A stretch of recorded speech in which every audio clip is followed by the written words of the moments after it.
네.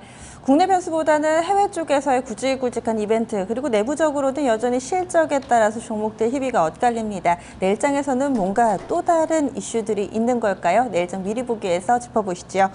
오늘 KTB 투자증권의 김윤서 연구원 연결하겠습니다. 연구원님 안녕하세요. 네, 안녕하세요. 네, 먼저 내부에서는 또 어떤 요인에 주목해봐야 될까요? 네, 오늘 시장에서 좀 보시다시피 시장이 좀 방향성이 없습니다. 국내 증시도 마찬가지고, 해외 증시도 마찬가지고, 일단 FOMC 회의 이전에 조금 이제 경계 심리가 좀 강화되고 있고, 또 실적 시즌이라서 아무래도 개별 기업들의 어떤 실적, 그다음에 개별 재료별로 좀 종목 장세가 나타나고 있습니다. 전반적으로 거래량도 없기 때문에 이러한 흐름이 좀 내일까지는 좀 지속이 될 것 같고요. 계속해서 조금 이제 개별 기업 실적에 초점을 맞추시는 게 좋을 것 같습니다. 보유하고 계신 기업의 실적을 확인하시는 정도에서 국내 변수들을 체크해 주시면 될 것 같고요. 대표적인 기업으로는 조금 이제 건설주들이랑 그다음에 OCI라든지 풍산 같은 기업들, 그다음에 한국항공우주 같은 기업들의 실적이 발표가 되는데, 일단 전반적으로 눈높이 자체는 높지 않은 상황입니다. 특히 이제 건설사라든지 만약 OCI 같은 기업들의 어떤 실적 눈높이 자체가 높지 않기 때문에 일단 시장에 좀 강한 상승 모멘텀이 되게 좀 어려울 것 같고요. 그다음에 이제 한국항공우주 같은 경우에는 계속해서 좀 성장성이 기대가 되는 그런 기업 중에 하나인데 3분기 실적도 어떤 시장이 기대하는 그런 어떤 성장성에 부합하는 실적이 나올 수 있을지 종목을 가지고 계신 분들은 계속해서 그 부분을 확인하시면서 전략을 세우시면 좋을 것 같습니다. 네, 주가 상승을 기대할 만한 강력한 모멘텀은 내부에서는 좀 찾아보기 힘든 것 같네요. 그럼 해외 쪽에서는 어떤 내용이 있나요? 네, 해외 쪽도 마찬가지입니다.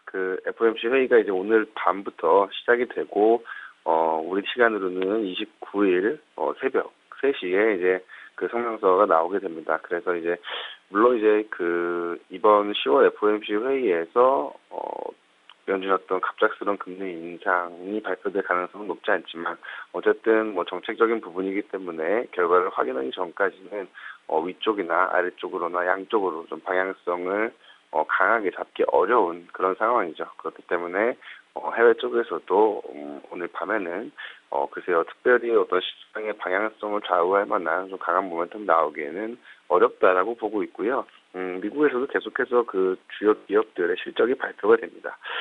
다른 것들보다 저희가 가장 주목하고 있는 기업은 이제 길리어드 사이언스라는 기업이죠.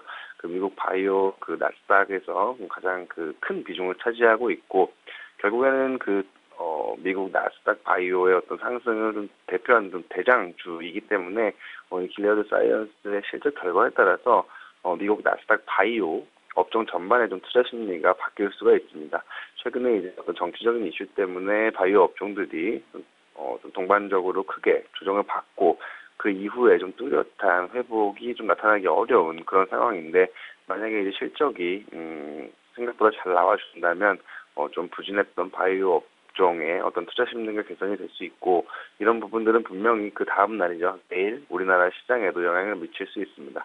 그래서 이제 내일 해외 쪽에서는 미국 기업들의 실적 발표 결과, 그다음에 실적 발표 결과들 중에서도 나스닥 바이오의 주도 업종 대장주인 길리어드 사이언스의 실적 결과에 좀 주목을 하시면 아무래도 내일 장을 전략을 세우시는 데 도움이 되실 것 같습니다.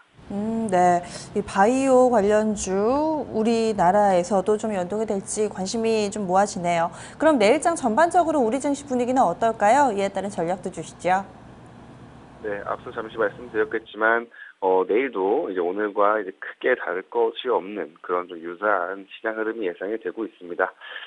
단기 변곡점은 앞서 말씀드렸듯이 10월 FOMC 회의 결과가 될 것 같은데요. 일단 시장 컨센서스는 10월 달에는 이제 금리 동결의 의견이 좀 지배적입니다. 하지만 연준의 입장에서는 계속해서 12월 연내 한 차례 금리 인상을 계속해서 강조를 해왔고, 굉장히 12월 달에 금리를 인상하고자 하는 의지가 강한 편이기 때문에 이번 10월 FOMC 성명서를 통해서 12월에 금리를 올릴 수도 있다라는 좀 강한 메시지를 줄 가능성도 좀 배제하기 어려운 상황인 것 같습니다.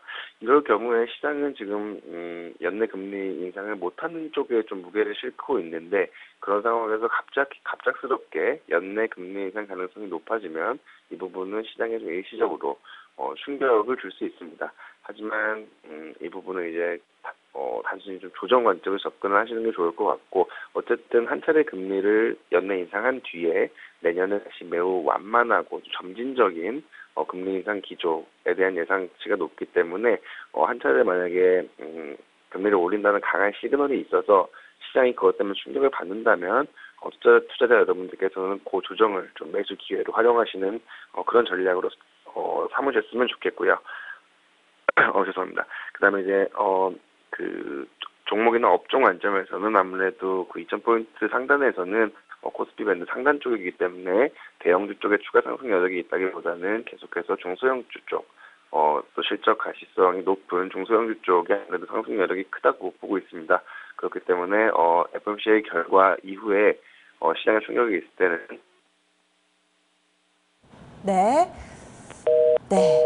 지금 이 부분에 대해서 좀 어느 정도 확인을 하고 가야 된다라고 좀 판단하고 계신 것 같고요. 시장이 좀 충격을 받을 때 이 부분이 오히려 조정의 기회로 활용할 만한 타이밍이다라고 언급을 해주셨네요. 지금 막판에 전화 연결이 다소 좀 고르지 못했는데요. 이 점 양해 부탁드립니다. 집중 골든타임 1부였고요. 잠시 후 2부에서 뵙겠습니다.